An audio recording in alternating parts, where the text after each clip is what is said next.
don't know how many of you guys remember a few videos ago we reacted to a clip.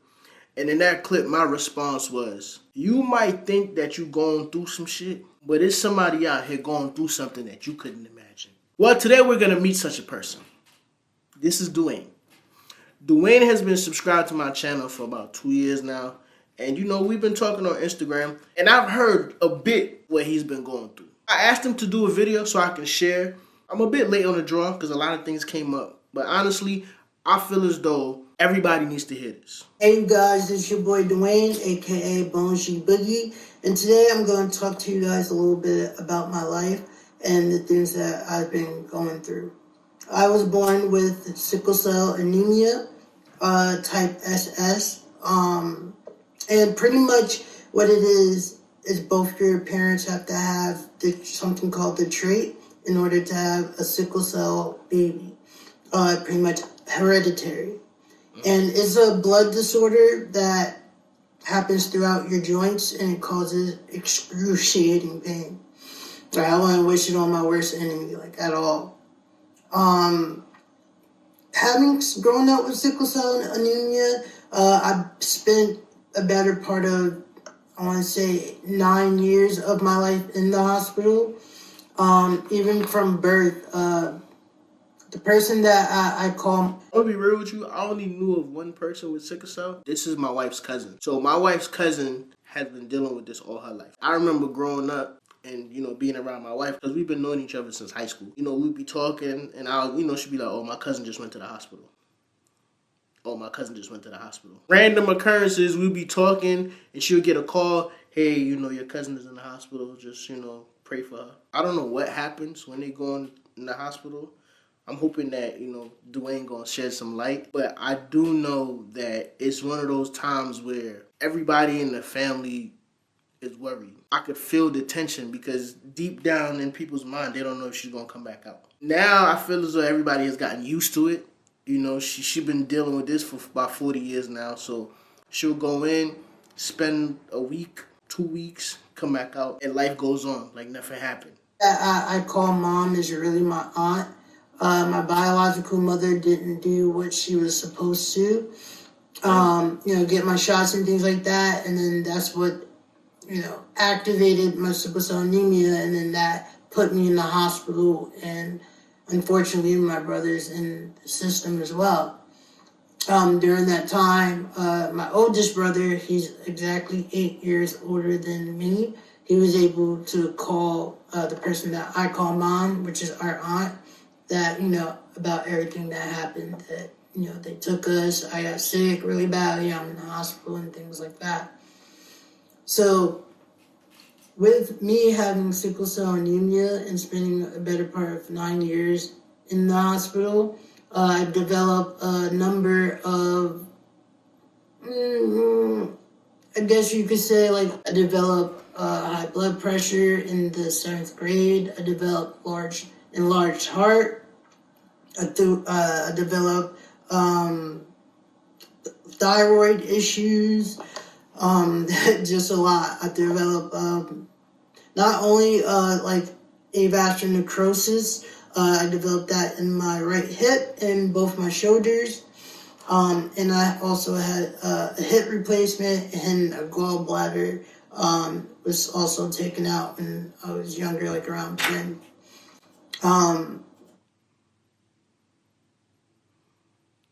Wait, bro, Dwayne, how old are you? I don't think I ever asked you how old you are, dog. Did he say how old he is? I gotta go back and look, but I know for sure I'm dealing with some stuff right now, and I'm, you know, 40 around the corner for me. And honestly, the things that I've been dealing with, I feel as though I put that on myself. Eating bad, not working out, just not sleeping, just bad habits. You don't look like you a day over 30, bro. You already had a hip replacement, enlarged heart.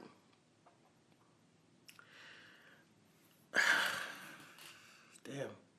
Especially going out with sickle cell is, like, really hard, like, especially going through college. Luckily, I graduated. One of the stories that I can tell is that, Congratulations, doctors sometimes do not know what they're talking about. That's a fact. Only you can really advocate for yourself. And and tell doctors what you need, especially living with something for. I may not look like it or sound like it, but I am 34, so living with this for 34 years. First off, shout out to you. I didn't think you was in your 30s. I thought you was still in your 20s, bro. But yes, doctors, I'm learning this. I should have been learned this.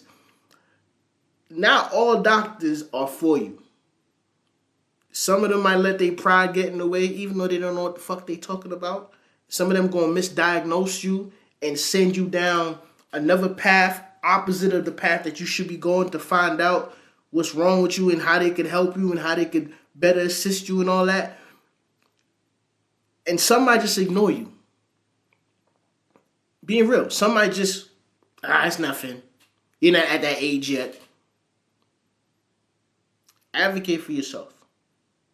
If there's anything you get from this, besides learning to respect what other people is going through, advocate for yourself. I kind of know how my body works and things like that. And if a doctor isn't, how I expect them to act, or if certain questions aren't asked, I kind of would ask for a different doctor.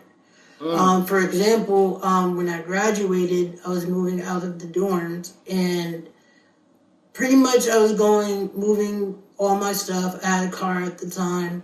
I visited my old high school to let them know, I finally graduated, let's go. Thank you guys for all your help.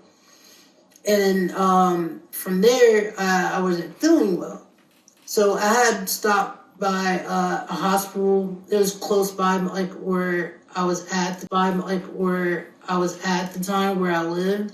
And my brother usually go there. So I'm all right, hopefully, they're all right, and then they could transfer me to my doctor. So pretty much I go into the back of the emergency room. They give me my medicine, things like that. So me moving all day, not eating, nothing, I'm exhausted at this point. So the doctor comes in every time I came in, where you've been sleeping, I'm you must be feeling better. I'm not feeling better. I'm exhausted. I've been moving my stuff all day. And he was you must be feeling better because you were sleeping. And pretty much he discharged me. So from that point, it was about 8 o'clock in the morning the next day.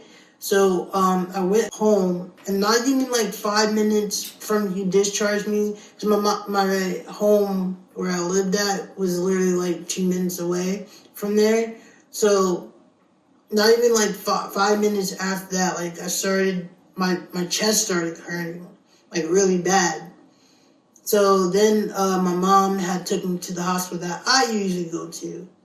And from there, unfortunately, because they didn't heed my word of I'm still not feeling well and things like that, it got worse.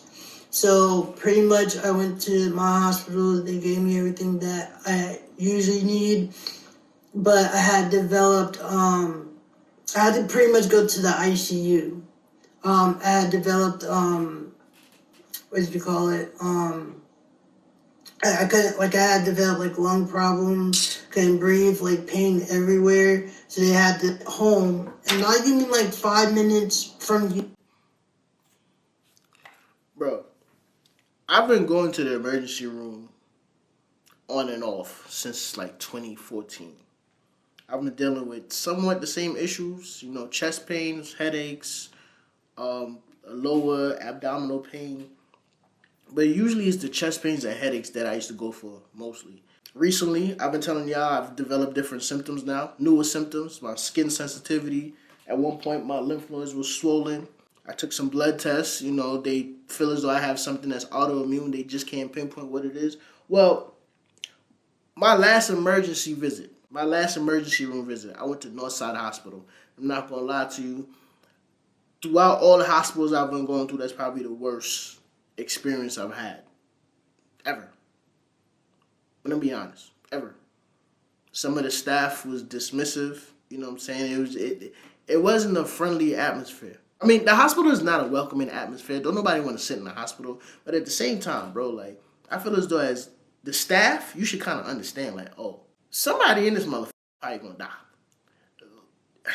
Let me be you know what I'm saying? Let me show a little bit of hospitality. Anyway, bro, I was there for damn near the whole day. I got a bill 3 or 4 days ago. And the bill was for $21,000. Now, mind you, my insurance paid $18,000 out of that. $18,400 or $18,600, something to that effect. And I'm responsible for the rest. I could not believe that I couldn't believe they sent my insurance a bill for $21,000. Now, I've been to the emergency room a few times, and the most I've seen was $8,000. They sent my insurance a bill for $8,000. I paid $1,000 or whatever. Cool. $21,000 for what?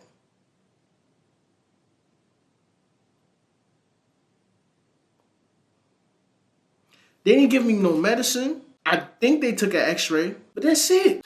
I don't want to come off here and say something crazy that's going to get me assassinated, but at the same time, bro, this shit is all about money. It's all about money. It's not about saving your life. It's not. So they had to put me into the ICU. And unfortunately, from the first day that I moved out, usually, like, you know, when you graduate, when you move out, is like usually a month from that point. Unfortunately, I couldn't walk the stage because I was in the hospital, the ICU, from all that time, literally like 2 months. So you missed your graduation. All because of a doctor, me telling doctor, like, oh, I'm still not feeling well, but he thinks what's best for you, you know what I mean? Like I said, isn't always what's best for you. Facts. Right now, I'm living with it. I'm doing a little bit better, drinking as much water as I can, trying to stay healthy. I don't drink anymore. I don't smoke. Right now, I'm trying to get a new apartment, or rather, I did get qualified for this new apartment because the don't have an elevator. And like I said, like I have a hip replacement, so walking up 4 flights of steps, especially with groceries, is a little bit tough for me. But I'm moving, and this place has an elevator. It has a grocery store right next to me, and it's perfect for me. If you guys want to help me out with moving, I move March 1st. So if you guys want to help me out, you could cash at me at $bones, BONES, G, Boogie, BOOGIE, all one word. And you could cash at me whatever, you know what I mean, to help me out. Because I do have to hire movers, and unfortunately I don't have anybody to help me move. Yeah, so I'm trying to get to like 1,500, but you know, whatever people could send is cool with me. But also, if you want to know more about sickle cell anemia or things that I've been going through, you could also catch me on Instagram at the same hashtag, BonesGBoogie, all one word. And I hope you guys have a nice day. All right, so I'm going to leave his information so you can contact him if you want to donate to him. If you want to find out more about sickle cell anemia, you are welcome to hit him up. I'm going to leave his information at the top. You know what I'm saying? But to go back to what he was saying about doctors, this is how I started looking at it, right? Because I work in the manufacturing field, and we have to operate these machines. These machines fail. Sometimes you would have people that would come in to fix these machines. Well, our coworkers that would fix these machines, and they would fix a problem and create another problem. Or they would miss the problem altogether. And that's how you got to kind of look at yourself when you go to the doctor. Yes, the doctor is supposed to help you, fix you in a sense, but you got to take into consideration that some doctors may not be qualified. Some doctors may not know what the They talking about. Some doctors might let their pride get in the way and misdiagnose you instead of saying, I don't know. I don't know what's wrong with you, Mr. John. So you have to be very wary of that. Advocate for yourself and do some research, bro. I hope this video was informative. I hope this video touched you, because this video definitely touched me. I know somebody with sickle cell. I didn't know to the extent of what they go through. I just know that they used to have to go to the hospital all the time. But this kind of opened my eyes even more.